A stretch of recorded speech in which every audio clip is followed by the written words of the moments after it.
Good morning student, BSc part third की बात चल रही है। आज हमारा टॉपिक है श्रोडिंगर समीकरण। कल हमने जो श्रोडिंगर समीकरण पढ़ा था त्रिविम समीकरण के लिए या आपका एक विम समीकरण के लिए, वो समीकरण हमारे पास में आए थे वो दो समीकरण मैं यहाँ पे वापस डिनोटेड करती हूँ। एक तो था हमारा जो समीकरण था द ब्रोंगली समीकरण। देखो द ब्रोंगली, कल भी हमारी इस बात पे बात हुई थी ब्रोंगली समीकरण, और परसों उससे जस्ट पहले जो हमारी क्लासेस थी उसमें भी हमने द ब्रोंगली हाइपोथेसिस को बहुत इजीली डिस्क्राइब किया था। द ब्रोंगली समीकरण में हमारे पास में जो रिजल्ट्स आए थे वो थे हमारे पास में lambda is equal to H upon P. ये जो हमारे पास में रिजल्ट्स हैं, ये जो हमारे पास में जो रिजल्ट्स आए हुए हैं, ये रिजल्ट्स हमें क्या शो करते हैं कि हमारे पास में जो द ब्रोंगली समीकरण है वो संवेग और आपका तरंग धैर्य दोनों का क्या होता है, व्युत्क्रमानुपाती, एक दूसरे की जो व्युत्क्रमानुपाती मान है वो यहाँ पे प्रदर्शित होते हैं। इसके बाद में मैं बात करती हूँ हमारे कल वाला जो समीकरण हमारे पास में आया था जिसको हमने त्रिविम समीकरण कहा था और श्रोडिंगर का ही एक रूप था।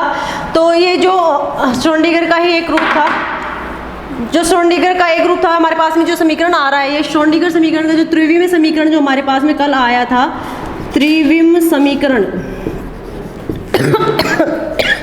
त्रिविम समीकरण जो हमारे पास में आया था वो हमारे पास में x, y और z जो तीनों एक्सिस है उन तीनों एक्सिस के अकॉर्डिंग आए थे, यानी कि डेल स्क्वायर हमारे पास में साइन से रिलेटेड हमने इसको लिया था। तो del square psi is equal to del x square plus del square psi is equal to del y square plus del square psi is equal to del z square. ये तो थे हमारे तीनों एक्सिस। इसके साथ में हमारे पास में जो आया था वो जो वैल्यूज थी 4 पाई स्क्वायर अपॉन जो हमारे पास में वैल्यूज आ रही थी लैम्डा स्क्वायर के साथ में, तो वो लैम्डा स्क्वायर और साइन इज इक्वल टू हमारे पास में क्या आ रहा था 0। यानी कि हमारे पास में ये जो त्रिविम समीकरण हमारे पास में अवेलेबल हो रहा है, ये त्रिविम समीकरण के द्वारा और ये द ब्रोंगली समीकरण है, इन दोनों समीकरणों के को मिलाकर ही हम क्या बनाते हैं, श्रोडिंगर समीकरण बनाते हैं। देखिए सबसे इंपॉर्टेंट बात जो हमारे पास में आती है कि कहते हैं इलेक्ट्रॉन की ऊर्जा। देखो हमने देख रखा है कि इलेक्ट्रॉन की जो कुल ऊर्जा होती है, इलेक्ट्रॉन की जो कुल ऊर्जा होती है वो इलेक्ट्रॉन की कुल ऊर्जा हमारे इलेक्ट्रॉन की कुल ऊर्जा जो हमारे पास में होती है वो गतिज ऊर्जा और स्थितिज ऊर्जा का दोनों का क्या होता है, योग होता है। तो हम सिंपली लिख सकते हैं इलेक्ट्रॉन की कुल ऊर्जा, इलेक्ट्रॉन की कुल ऊर्जा इज इक्वल टू गतिज ऊर्जा, गतिज ऊर्जा इसको हम काइनेटिक एनर्जी भी बोलते हैं। दूसरा होता है स्थितिज ऊर्जा, स्थितिज ऊर्जा। अब देखो गतिज ऊर्जा का आप लोगों ने पहले पढ़ रखा होगा, कुल ऊर्जा को हम डिनोटेट करते हैं कैपिटल ई से। आपकी जो गतिज ऊर्जा होती है वो होती है 1/2 mv स्क्वायर, हमने पहले भी पढ़ रखा है, और हम स्थितिज ऊर्जा को यहाँ डिनोटेट करते हैं कैपिटल v से। तो हमारे पास में एक इक्वेशन आती है, इसको अगर हम समीकरण नंबर 1 डिनोटेट कर दें तो ये हमारा समीकरण नंबर 2 और ये हो जाएगा हमारा समीकरण नंबर 3, क्योंकि हमने जो श्रोडिंगर समीकरण जो निकालना है वो समीकरण हमारा द ब्रोंगली समीकरण और आपका त्रिविम समीकरण है, इन दोनों को मिलाकर हमारा श्रोडिंगर समीकरण बनता है, जिसके लिए हमें इलेक्ट्रॉन की कुल ऊर्जा पहले हमें ज्ञात होनी चाहिए, जिसमें गतिज ऊर्जा के मान हमने लिख लिए हैं, स्थितिज ऊर्जा के मान भी हमने लिख लिए। अब देखिए जो हमारे पास में गतिज ऊर्जा का जो समीकरण है, अगर हम गतिज ऊर्जा के समीकरण, गतिज ऊर्जा के समीकरण कौन सा गतिज ऊर्जा का, 1/2 mv स्क्वायर। अगर 1/2 mv स्क्वायर हमारे पास में गतिज ऊर्जा का समीकरण आ रहा है, 1/2 mv स्क्वायर आ रहा है, में ऊपर नीचे यानी कि दोनों तरफ m से गुणा करने पर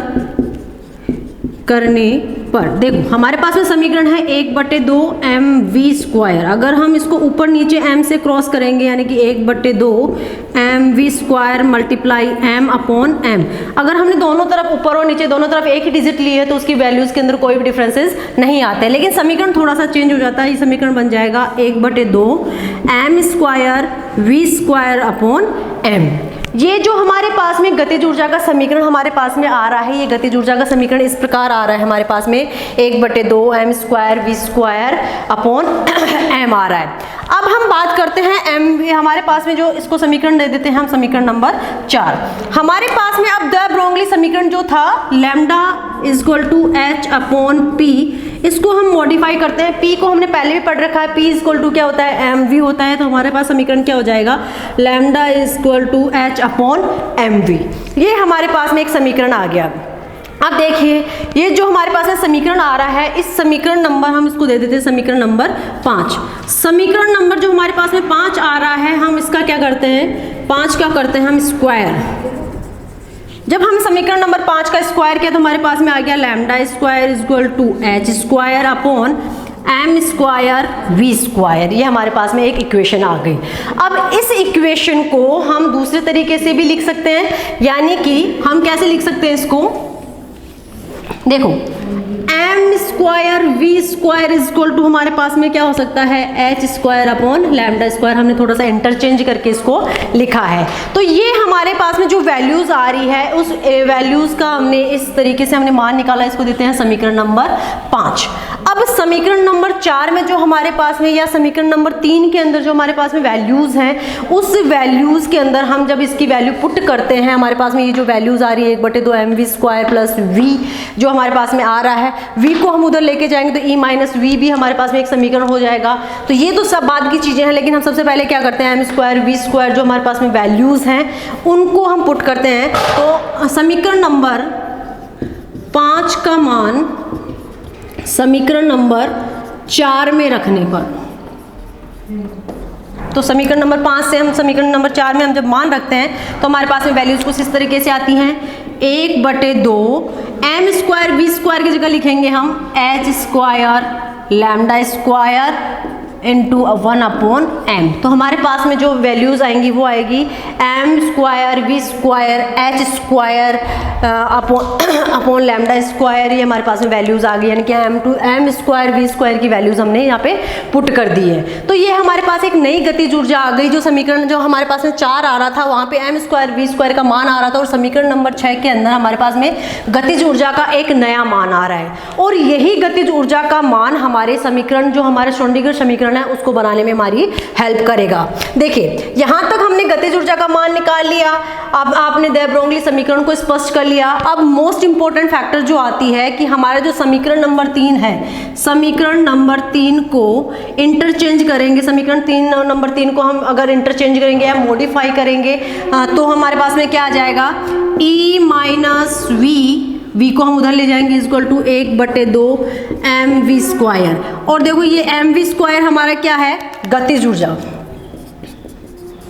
गतिज ऊर्जा जब हमारे पास में 1/2 एम वी गतिज ऊर्जा है और हमारा समीकरण नंबर 6 भी, तो समीकरण नंबर 6 से मान रखने पर हमारे पास में E माइनस वी का मान क्या हो जाएगा, capital E minus capital V equal to, ये मान हमें यहाँ रखना पड़ेगा 1/2 into 1/m into H square upon lambda square. ये हमारे पास में एक नई वैल्यूज आ रही है जिसमें एच स्क्वायर और हमारे पास में क्या आ रहा है 2m लैम्डा स्क्वायर। ये है हमारा समीकरण नंबर 7। देखो गतिज ऊर्जा का मान ही हमने पुट किया, यहाँ तक आपको कोई प्रॉब्लम नहीं होनी चाहिए। अब हम क्या, ये तो हमारे पास में E माइनस वी का मान है।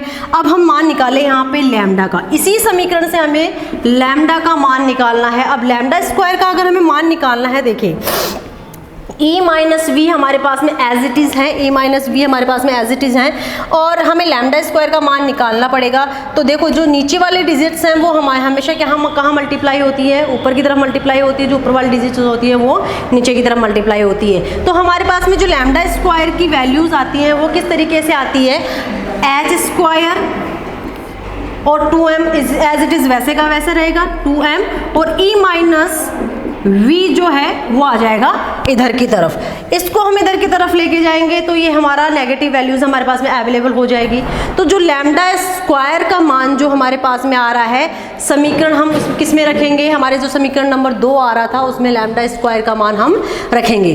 तो जो लैम्डा स्क्वायर का मान हमें रखना है, लैम्डा स्क्वायर की जो वैल्यूज हमारे पास में आई हैं वो वैल्यूज आई हैं, देखो नीचे की तरफ हमारे पास में लैम्डा स्क्वायर है। तो इस समीकरण 2 में हम समीकरण नंबर 8 से वैल्यूज रखेंगे तो हमारे पास पास में किस तरीके से ये चीज़ें डिनोटेड होती हैं वो समीकरण मैं बताती हूँ आगे आपको। सबसे पहले हम श्रोडिंगर समीकरण को एक बार एक नज़र और देख लेते हैं। दे ब्रोगली समीकरण हमारे पास में है, त्रिविम समीकरण हमारे पास में है, इलेक्ट्रॉन की कुल ऊर्जा है, गतिज ऊर्जा और स्थितिज ऊर्जा है। गतिज ऊर्जा के समीकरण को हमने क्या किया है कि ऊपर नीचे दोनों तरफ m से मल्टीप्लाई किया है। उसके बाद में हमने जो ब्रोगली समीकरण है उसको थोड़ा सा इंटरचेंज करके हमने स्क्वायर किया है, वैल्यूज हमारे पास में अवेलेबल है। समीकरण नंबर 5 हमारे पास में जब आता है, समीकरण 5 का मान समीकरण 4 में जब हम रखते हैं तो हमारे पास में गतिज ऊर्जा का एक नया मान आता है जिसका मान होता है 1/2 h² ठीक है। ये समीकरण जो हमारे पास में अवेलेबल हो रहा है वो समीकरण 3 को हम थोड़ा सा मॉडिफाई कर देते हैं। v को हम जब दूसरी साइड लेके जाते हैं तो हमारे पास में e माइनस v हमारे पास में जो वैल्यूज आती हैं उसको हम गतिज ऊर्जा की इक्विवेलेंट करते हैं, और जब गतिज ऊर्जा की इक्विवेलेंट करते हैं तो हम गतिज ऊर्जा का नया मान जो हमारे समीकरण नंबर 6 में आया है उसको हम वैल्यूज को हम पुट करते हैं। पुट करने के बाद में हमारे पास में एक समीकरण नंबर 7 आती है जिसमें कि हमारे पास में गति जो कुल ऊर्जा और हमारी जो स्थितिज ऊर्जा है उनके अंतर का जो मान आता है वो हमारे पास में डिनोटेड होता है, और उसकी वैल्यूज हमारे पास में आती है 1/2 इंटू 1/m इंटू h² λ²। जब हम इसमें से λ² का मान निकालते हैं, यानी कि λ² को हम इधर की तरफ लेके जाते हैं और ये माइनस v हमारा इधर की तरफ आ जाता है, तो हमारे पास में λ² की हमारे पास में जो वैल्यूज आती हैं वो इस तरीके से आती हैं। अब ये जो λ² का मान हमारे पास में आ रहा है वो हम समीकरण 2 में पुट करते हैं। तो हम थोड़ा सा बोर्ड को क्लीन कर देते हैं, आप लोगों को इतनी समझ में आ रहा होगा इजीली। अगर थोड़ा सा स्पीड लगे तो आप डिनोटेड कर देगा, PDF के अंदर भी आपको ये चीज़ मिल जाएगी। नेक्स्ट हम यहाँ पे करते हैं त्रिविम समीकरण में वैल्यूज पुट। यहाँ पे देखो डेल स्क्वायर नहीं है, यहाँ पे भी नहीं है, यहाँ पे भी नहीं है, कहीं जहाँ पे डेल स्क्वायर नहीं है वो वैल्यूज वैसे ही एज इट इज़ वैसे की वैसी रहेगी, यानी कि del square psi equal to del x² plus del square psi del y² plus del square psi del z² plus 4π² upon, यहाँ पे λ² है, λ² में हमें ये वैल्यूज पुट करनी है तो हमारे पास में क्या आ जाएगा h² और ये जो नीचे वाली वैल्यूज हैं वो ऊपर जाके मल्टीप्लाई हो जाएंगी 2m capital E minus v, ये हो गया इसका साइन इक्वल टू 0। ये हमने कुछ नहीं किया है, केवल और केवल λ² का मान हमने लिखा है, और λ² का मान पुट करने के बाद में हमारे पास में ये समीकरण आ रहा है। इसको थोड़ा सा और हम चेंज कर देते हैं, तो del square psi equal to del x² plus del square psi अब equal to del y² plus del square psi del z² plus 4 को 2 से मल्टीप्लाई करेंगे तो 8π² upon h² capital E minus v psi equal to 0। ये हमारे पास में समीकरण आती है समीकरण नंबर, ये आ गई 9 और ये आ गई समीकरण नंबर 10। ये जो समीकरण नंबर 10 है उसी को हम कहते हैं श्रोडिंगर समीकरण। अब देखो इस समीकरण में कहीं पे भी टाइम t नहीं आ रहा है, यानी कि t कहीं पे भी समीकरण में नहीं आ रहा है, तो ये जो समीकरण होती है वो टाइम यानी कि समय पर निर्भर नहीं करती है, इसलिए ये समय अनाश्रित टाइम इंडिपेंडेंट आपका समीकरण होता है। जो आपका तरंग समीकरण में जो तरंग यांत्रिकी का आधारभूत तत्व होता है या आधारभूत जो स्तंभ होता है वो होता है आपका श्रोडिंगर समीकरण, और इसी श्रोडिंगर समीकरण के अंदर ही हम डेल ऑपरेटर काम में लेकर, यानी कि डेल स्क्वायर और साइन ऑपरेटर या जिसको हम डेल स्क्वायर साइन बोलते हैं, तो ये ऑपरेटर जब हम काम में लेते हैं तो हम हैमिल्टोनियन संकारक की वैल्यूज भी निकाल लेते हैं। हैमिल्टोनियन संकारक की जब हम वैल्यूज निकाल लेते हैं तो जब हमारे पास में हैमिल्टोनियन संकारक जो हमारे पास में आ रहा है तो ये हैमिल्टोनियन संकारक भी श्रोडिंगर समीकरण के अकॉर्डिंग ही निकलता है। श्रोडिंगर समीकरण जो हमारे पास में आ रहा है इजीली, तो जो श्रोडिंगर समीकरण है वो भी इसी के अकॉर्डिंग, ये श्रोडिंगर समीकरण आपके पास में आ रहा है जो बहुत ही ईजी है, दिखने में इक्वेशन बहुत बड़ी है, लेकिन जब हम इसको सॉल्व करते हैं अगर हमारे कॉन्सेप्ट क्लियर हैं तो इस इक्वेशन को सॉल्व करने में हमारे पास में कोई भी चीज़ दिक्कत नहीं आती है और ये इक्वेशन ईजिली आ जाती है। सब लोग यहाँ पे ये जो स्क्वायर है इनका ये स्क्वायर भूल जाते हैं, चाहे π² हो चाहे h² हो, और उसको जो इक्वेशन है उसको गलत कर देते हैं, लेकिन श्रोडिंगर समीकरण आपका बहुत ही और इम्पॉर्टेंट समीकरण है और उसी समीकरण के अकॉर्डिंग हमारे पास में कुछ वैल्यूज आती हैं। जैसे हमने ये जो श्रोडिंगर समीकरण उस समीकरण के अंदर इतनी सी वैल्यू है, ये जो तीनों हमने ले रखे हैं इन तीनों को हम बोल सकते हैं डेल स्क्वायर साइन। इन तीनों की जगह हमने क्या एक छोटा सा कॉमन फैक्टर काम में ले लिया, उसको बोला हम डेल स्क्वायर साइन। तो del square psi plus 8 pi square M upon H square capital E minus V equal to psi equal to 0। ये भी श्रोडिंगर समीकरण ही है, ये भी श्रोडिंगर समीकरण ही है। ये केवल हमने इनकी जगह काम में लिया है del square upon D X square, del square upon D Y square, del square upon D Z square. Psi तीनों में कॉमन है तो साइन वैसे का वैसा आ गया। तो ये del square psi plus 8 pi square M upon H square E minus V का होल साइन इक्वल टू 0। ये समीकरण नंबर 11 भी हमारा श्रोडिंगर समीकरण ही है, जिसको हमने मॉडिफाई करके बनाया है। जो डेल स्क्वायर होता है, ये डेल स्क्वायर एक गणितीय संकारक है। ये डेल स्क्वायर जो हमने यहाँ पे काम में लिया है, ये एक गणितीय संकारक है, गणितीय संकारक। ठीक है, ये जो एक गणितीय संकारक है जिसे लाप्लेसियन संकारक भी बोलते हैं। क्या बोलते हैं इसको? लाप्लेसियन, लाप्लेसियन संकारक। ये हमारा लाप्लेशियन संकारक है। अगर हम हैमिल्टोनियन संकारक की बात करें तो ये हैमिल्टोनियन जो संकारक होता है वो भी श्रोडिंगर समीकरण से ही निकलता है। ये हमारा श्रोडिंगर समीकरण है, जिसको हमने यहाँ पे ये इस तरीके से वैल्यूज हमने पुट कर रखी हैं। इसी के थ्रू हम क्या निकालते हैं? हैमिल्टोनियन संकारक का मान निकालते हैं। तो नेक्स्ट टॉपिक है हमारा हैमिल्टोनियन संकारक। ये इक्वेशन हम एज इट इज रखेंगे, इसी के अकॉर्डिंग हमारे पास में हैमिल्टोनियन संकारक बनेगा।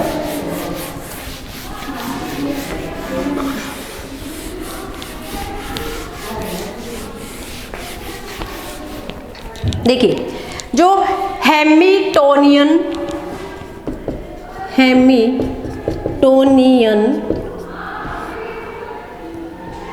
संकारक, हैमिल्टोनियन संकारक है वो भी इसी तरीके से निकलता है हमारा।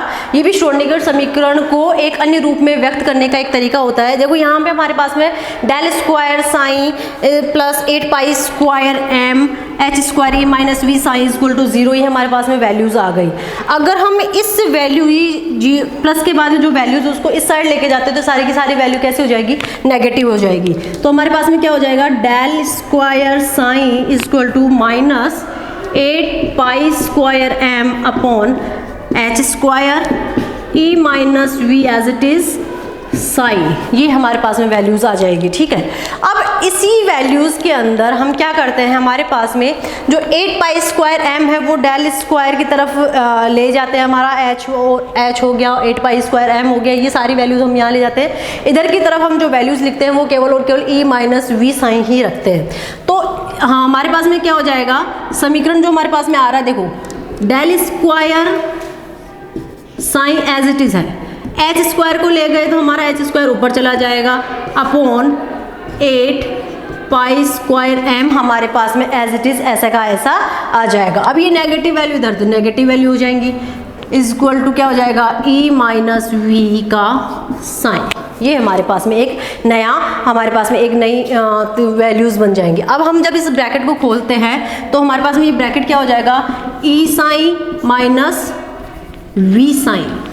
ठीक है, अब ये दो हमारे पास में वैल्यूज आ गई तो हम क्या करते हैं? हमें वैल्यूज निकालनी होती है ई साइन की, यानी कि एनर्जी वाला जो है हमारे पास में उसकी वैल्यूज निकालनी है। तो हम वी साइन को भी इधर ले आएंगे तो क्या हो जाएगा?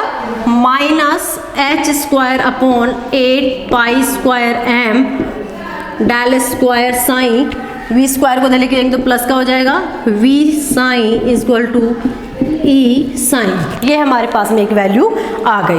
अब देखिए इनमें सब क्या कॉमन है? यहाँ पे भी साइन है और यहाँ पे भी साइन है, तो हम साइन को कॉमन ले लेंगे। साइन को कॉमन लेंगे तो हमारे पास में क्या आ जाएगा? Minus H square 8 pi square M del square plus capital V, ये हमारे पास में ब्रैकेट्स में आ जाएंगे और कॉमन आ गया psi is equal to E psi. ये हमारे पास में एक वैल्यू आती है। ये जो हमने ब्रैकेट के अंदर जो भी वैल्यूज लिखी है उसको हम डिनोटेड करते हैं कैपिटल एच से। कैपिटल एच और क्या बचा हुआ है? Psi is equal to E psi. ये हमारे पास में एक समीकरण आता है और ये भी एक श्रोडिंगर तरंग समीकरण ही है, लेकिन इसका भिन्न रूप भी होता है। एच को हम बोलते हैं हैमिल्टोनियन हैमिल्टोनियन संकारक। इस H को हम क्या बोलते हैं? हैमिल्टोनियन संकरण, जिसका मान क्या होता है? -h²/8π² m del square plus v होता है इसका मान। और ये समीकरण जो है वो m द्रव्यमान वाले कण की कुल ऊर्जा हैमिल्टोनियन कहलाती है। और जिसके अंदर H जो होता है वो H का मान इस प्रकार होता है, एक क्रॉस या H बार भी हम इसको लिख सकते हैं, क्योंकि हमारे पास में जो H है, H क्रॉस जो होता है वो H/2π की मान होता है। H/2π को हम H क्रॉस से भी लिख सकते हैं। तो हम सिंपली कह सकते हैं कि हैमिल्टोनियन संकारक जो होता है हमारे पास में, जहाँ पर H क्रॉस जो होता है H/2π का पूर्ण गुणज होता है, या H/2π के बराबर होता है। तो ये जो सारी वैल्यूज हमारे पास में आ रही है वो होता है हमारा हैमिल्टोनियन संकारक। नेक्स्ट हम बात करेंगे तरंग फलन की भौतिक सार्थकता के बारे में, साइन के गुणों के बारे में। तो ये हम नेक्स्ट क्लास में बात करेंगे। आज के लिए हमारा इतना ही था, श्रोडिंगर समीकरण और हैमिल्टोनियन संकारक। आई होप आपको इजीली समझ में आया होगा। कोई भी क्वेश्चन या क्यूरीज हो तो आप हमें मैसेज करके पूछ सकते हैं। हमारी PDF के अंदर आपको पूरे नोट्स अवेलेबल हो जाते हैं। अगर फिर भी कोई क्वेश्चन या क्यूरी रहती है तो आप कॉलेज में आके हमसे संपर्क कर सकते हैं, हमसे डायरेक्टली बात कर सकते हैं। Thank you.